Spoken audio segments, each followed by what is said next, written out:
I grew up in a small studio apartment with my mom and dad. And, I was just very aware from even at that age that my life felt different than everyone around me in the neighborhood, my kind of friends, the people at school. I was just aware and I felt like I didn't have what they had. I really wasn't eating properly. I felt like I didn't have the love and the support from my parents that other people had. And I just really felt, a real sense of injustice. That wasn't the word. I didn't have that vocabulary as a little boy, but I felt really sad. And yeah, this is my story. My name is Francko Harris. And, I'm grateful for the journey, but it started off really bad for me. That's how I felt. I went to Victor Scott Primary School and I used to walk to and from school. And my father he worked in the hotel industry and, he was really busy and away from home a lot. I just always felt like I wanted to see him more. I wanted that love of a father, but he was quite emotionally shut down and unavailable in that sense for me. It was always work, work, work. A minute past, let's say 3:45. I remember one day I walked in and I was a little late. I was staying at school playing a little longer than I should have. And, the Bob Marley's playing, the incense are going. I can hear the stereo playing as I'm rolling up to the house. And I came in, I said, "Afternoon, Daddy," and just very calmly, didn't speak to me, still going around the house, getting ready. And then just out of nowhere, he just slapped me, and start beating me, and told me, I should have been home sooner and whatnot. And that's just what I remember. I wasn't safe in my home. And then when I went back to primary school at Victor Scott, I was short, like the shortest in my school. I didn't feel safe outside of home. I didn't feel safe at home, right? And then from that, I kind of noticed, I'll be around adults a lot, Christmas or parties or something like that, or my family. And in the hood, we called it like ghetto daycare. You just kind of like your mom would drop you off at the neighbor's house or somebody, and they're just looking after everybody's your auntie and uncle kind of vibe. And you're hearing things as a young child. I mean, this is around the age of 5 years old, hearing things that I shouldn't hear, and parents and people talking about things. And I was just very aware of these things. And so, yeah, like at school, I started to realize that if I performed well, and if I was good for my teachers, that I can get care and attention. The love, the nurturing support that I was looking for from my parents, I can get at school. My mom, I felt like I lived between two different polar opposites. My mom was quite smothering and animated, I love you, very kind of like, at that age, I felt it. I felt like she cared. But I didn't know back then that she was an addict, and I didn't know her or my father were addicts really. But my dad would be out a lot, and what I remember being sitting in the bathtub, and my mom would just be like speaking to me or almost speaking through me, just kind of like the fact that I'm there. She'd just be telling me, your family, your daddy's mama this and this and that, and man, and your daddy this and everything. And I remember as a little boy feeling the weight of that, seeing my mom crying, and just feeling really sad. I lived the world through her eyes and through her lens, and everything that she said to me was just the truth, and I felt sad for her. So at that young age, I developed that kind of real attachment thing with my mom, and my dad kind of became the bad wolf in the sense to where he was physically abusive to me and always avoidant, right? And so my mom being the kind of smothering one, it was just this weird dynamic between the two. So my, like, as I kept going on, like my family as well became really like aggressive to my mom and stuff. And yeah, I just started really kind of thinking, feeling the world through her lens. You know what I mean? And yeah, my mom started going missing, and my father would be trying to go look for her. And I didn't know what was going on. And at times I would be left at home for, like, if my memory serves me correctly, like days, and I'm a 5-year-old child. My aunt and uncle lived upstairs, and I would have to hide under my cousin's bed, who was maybe a year or two older than me, just so that I can get fed. You know what I mean? Because her dad, who is like her stepdad or something, my uncle, a Jamaican guy, he was like, I want you out of the house. Get out of the house. Where's your mom? Where's your dad? And, growing up, we had that thing, what goes on in this house stays in this house. And my father used to tell me that. He says, I brought you into this world and I'll take you out. And I really meant it. I felt like he really meant it, and it scared me. So yeah, I learned how to show up at neighbor's house right on time, 6 p.m., whatever it is, dinner time. I'm just magically there, right? Because I needed to get fed. And again, I didn't really know what was going on. I learned later that my mom was on drugs and my father was on drugs, and he would go looking for her, and all these different dynamics. So yeah, it got really bad, and then they separated. And then I moved from Middletown to 21 Jump Street Dockyard, right? Which was such a weird dynamic. Again, I felt like a town boy. My community was there, if that made sense. And moving to Dockyard, I moved in with my father's girlfriend at the time. And in that 1.5 bedroom house, there were 8 people. Well, originally 6, but then my father's girlfriend got pregnant with my now brother and sister, who were twins. And it was just the worst time of my life. All of that was going on at Victor Scott in primary school. And at that point, I remember I prayed as a little boy, very little boy. I said, God, please help me to get away from here. And I just remember this spirit told me to call my aunt, and she was my Christian aunt in the family. And out of it, she was like the bougie aunt, right? And everybody talked about it, but she had a nice house in Smith's Parish, and she was a Christian, and blah, blah, blah. And I called her and I said, Auntie, I'm really scared and I'm sorry, but my dad is really beating me bad. And she said, Frank, in the softest, calmest, most beautiful voice, she says, just pack a pair of underwear and a pair of socks every day, and I'll pick you up on Friday from Victor Scott. And she did that, right? And right from that day, she took care of me. And I moved into her house, and she called my father. This is when they just had speakerphones for the first time, like fancy phones. And she put him on speaker, and I was scared. I was like, Auntie, no, don't do it, because my dad's going to come. He's going to beat you up. He's going to beat me up. But she's actually my dad's aunt, so my great aunt. Anyway, and she just said, Frank, I love you. I'm not judging you, but I have little Frankie, and I'm going to take care of him, and you take care of yourself. And yeah, from there, it went good. I couldn't hold a fork. I was really gaunt, really skinny. And they called me ribs because I was, like I said, I wasn't nourished. I wasn't fed well in Dockyard. And so my aunt was a completely different experience. In the morning, having juice and water and vitamins and fresh pancakes, and my bed made, and, all of these different things. But, when I reflect now, the seeds were already planted in my formative years, in my younger years, the destruction, the pain. So, being and going to church, so I was going to church on Wednesday, and then youth group on Friday, and choir practice on Thursday, and church on Sunday. And then I was like, by the time I was 16, I was all churched out, and puberty, right, is kicking in. And I went from being this sad little boy to being angry, right?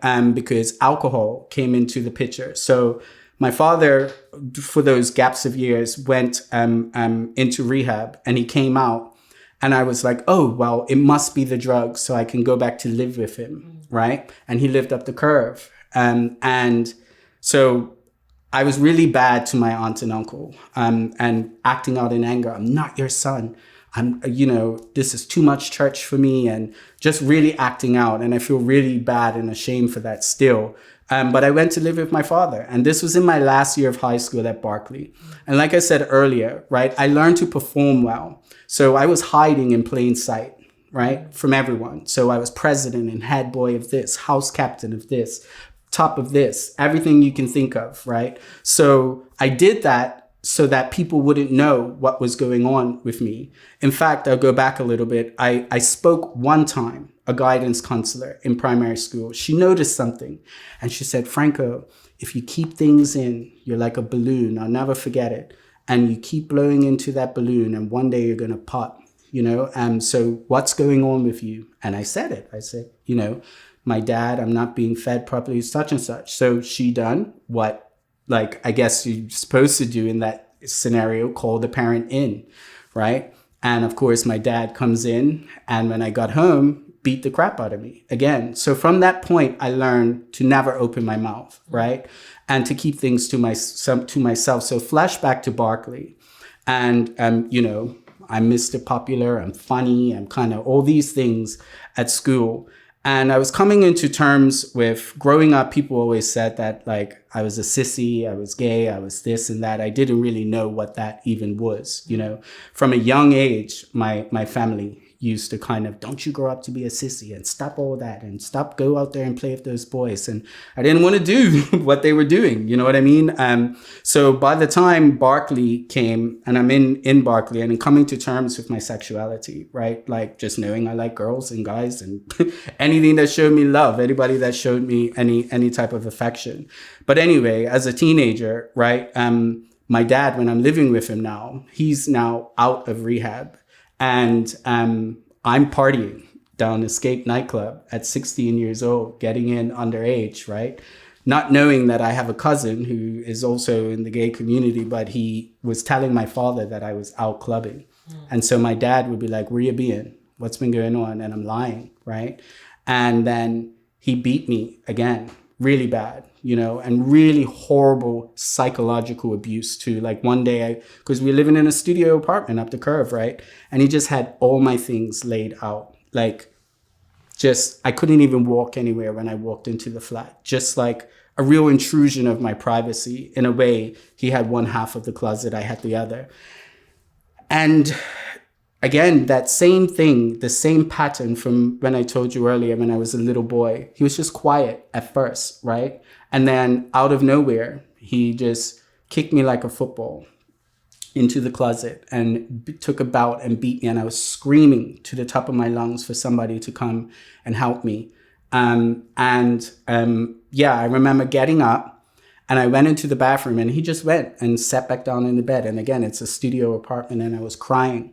And then as I'm looking into the mirror, I'm still making the audible sounds of crying because I wanted him to feel sorry for me. But then I was just making faces at myself, really twisted, right?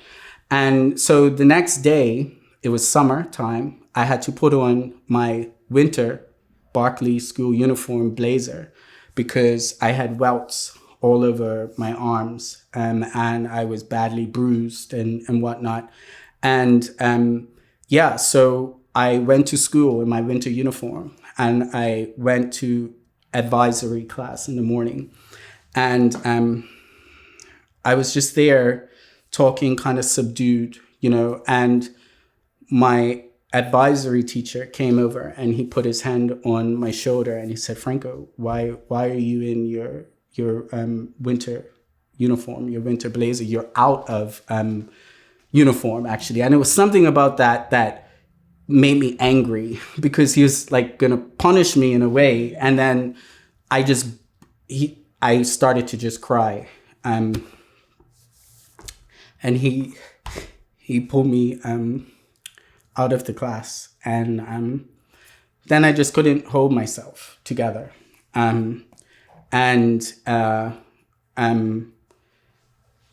He sent me to the principal, and Miss Gabizi, who was the principal at the time, she was just in floods of tears. I'm okay, thank you. She was just in floods of tears in the office because she's like, Francko, it's 5 years in, and I knew something was wrong. And here you are, and she just said, she kept saying she's so sorry. There were things that she would have loved for me to be able to do in the high school, but my behavior, I was acting out, right? I was angry, and I didn't feel like I can tell anybody. And that was one of the scariest things and periods of my life, because basically it was out of my control at that stage. They called the police. They had to take pictures of me, and it was very, very weird. I'm in my boxers and you just see my body all covered up in bruises. And then sure enough, I remember I was working at MR Onions as like a busboy, as you do, hustling from young.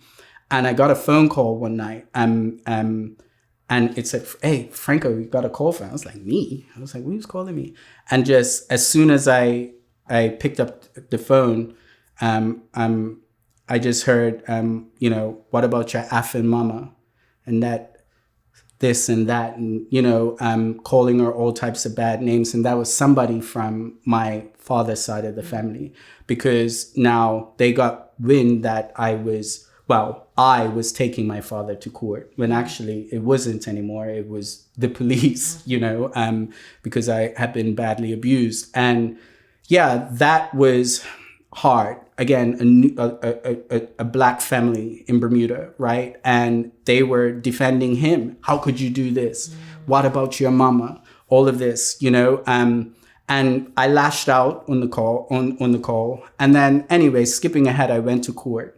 And that was really the strangest experience for me, because my dad got this big shot lawyer. I think he even got two, and I represented myself in court. And it was like, I suggest to you that you were just a little teenager that got out of hand, and it was just a coupler. And I just held up my hands and I was like, what do you mean? Like, look at the welts on my body. And you're downplaying. This isn't about me, actually. That's what I felt like. It was more about my younger, now twin brother and sister. And I said, I felt like it was too late for me, because I had been abused all my life, but I didn't want that to happen to them. And weirdly, even in that moment, I remember looking over at my father, and he was just looking out of the window in the court, or just looking away from me. He couldn't even look at me. And I felt like, I felt this weird thing where for once in my life, my father didn't look or feel so powerful, right? Like the law was bigger than him. And at the same time, I wrote a letter to the court and I said, listen, I don't want my father to go to prison, right? I just want him to know that he can't do this to my brother and sister, right? And he can't do this to me anymore. Anyway, he got off and he got a conditional discharge or something like that, and he didn't go to prison. And but from that point forward, I was living with my now Nana on the other side of the family out by Dandytown. And she's the hood Nana, she's like all the kind of like troublemakers in the family and the people who get kicked out of the house. You come stay with me, all of that. So that was a real wild time for me, because I'm going to the sessions, I'm drinking. People are like really, again, abusing me in the public, homophobic abuse, like throwing, like I used to have to kind of hide in the trees at night so that I can like nip cross certain places because guys are hanging out on the block and I'm from the hood, So again, not feeling safe, but alcohol transformed things. That's where I came into contact with my anger and suddenly I can fight back.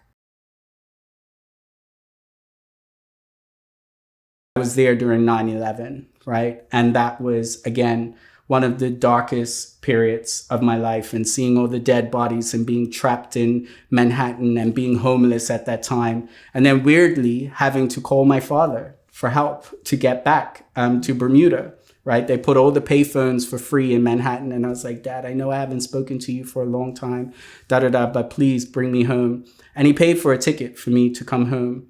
And then weirdly, I came back, and this is the first time I tried cocaine. I tried drugs, right? Because this is Bermuda. I'm on this yacht out by Point with this guy and doing the Bermuda thing. Who's your people? Who's your dad? And I was like, it says so-and-so is my daddy. And he said, what, boy? Your daddy was sitting her. 20 years ago. Da, da, da, da. And I'm taking this good quality cocaine and I've never experienced emotions and the rush of feelings like that ever. And I was still angry at my father. You know what I mean? And he was working in a drug rehab at this time as a night worker after coming out of rehab. I'm got him because, you know, Burmy back in the day, I was young, but I'm got on my Gucci shoes, my whole outfit's banging, you know, I'm coming off this yacht storming from Spanish Point, half a gram of coke in my pocket.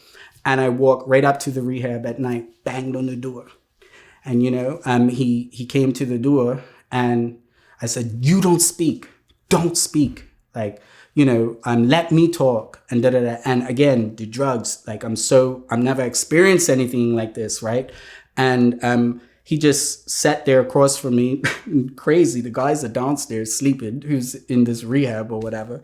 And I just listed off everything. I said, you beat me like this. You beat the skin off my back, you know, made me write lines and the blood is dripping on the book. And you done this and you didn't feed me properly and da da da. And I'll never forget the look in his eyes. I always say that I grew up instantly that day because he sat across from me and he said, son, like, this isn't an excuse. I'm really sorry for what you have explained, but I don't remember any of what you're saying. Like, I was a drug addict. Again, it's not an excuse. And something it was like when you see, like my brain, my spirit couldn't compute what was happening because it was just a weird feeling because I was like, Francko, so what are you going to do? Are you going to live on this anger for the rest of your life? Are you going to carry this anger? Because that's what I done everywhere I went. I carried that anger. And if I got drunk or if I would tell my story about how my daddy beat me and how this and that and da da da. In a way, I forgave him right there on the spot. And it's bigger than me. I have these pockets, these moments where I know there is a real God, right? Because in my human fallibility, I didn't understand where I got this clarity to kind of forgive him. But I told him, I said, Dad, I forgive you, but I can't forget, right? And that doesn't give you an excuse. You tried your best, but your best wasn't good enough. Voices unite.